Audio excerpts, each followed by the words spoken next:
இல்ல சீமானுக்கு முன்பு, சீமானுக்கு பின்புன்னு பார்க்கணும். காலம் அப்படிதான் சீமானுக்கு சொல்லப்படுது. முன்புனாக்கா, எந்த கவர்ச்சி வேணா நீ காட்டலாம். சீமான் வந்த பிறகு பிள்ளைங்கள நான்லாம் சீமான் தொடக்கத்துல வரும்போது இவர் பேச்சு எப்படி எடுப்பேன்னா, ரொம்ப என்ன சொல்றது, கனமான செய்திகள். நம்ம வரலாறு, வரலாறு அது கனமான இவ்வளோ செய்தியை சொல்றாரு.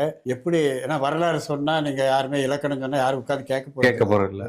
வேம்பா தான் நினைப்பேன். ஆனாலும் மனுஷன் விடல. சொல்லி, சொல்லி, சொல்லி, பேசி, பேசி அந்த 15 ஆண்டு அந்த தொண்டப்பட்ட பாடு. இன்னைக்கு அடுத்து அவர் என்ன சொல்லப் போறாருன்னா, இங்க இருக்கிற ஒரு பின்னாடி உட்கார்ந்து இருக்கிற ஒரு புரியும். தொண்டன் பேசுறான். அந்த அளவுக்கு அவரை என்ன சொல்றது, உள்வாங்கி உள்வாங்கி உள்வாங்கி அதனால அதுக்கு அந்த காலமெல்லாம் மலையேறி போச்சு. வந்தோமா நேரம் போய் சிஎம் சீட்ல உட்கார்ந்ததெல்லாம் அது போச்சு.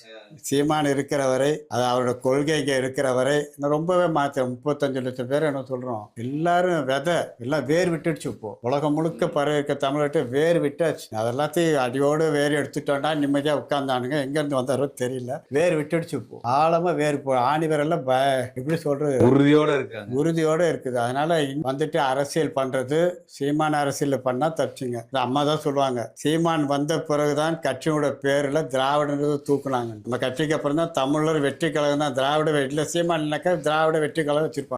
அரசியல்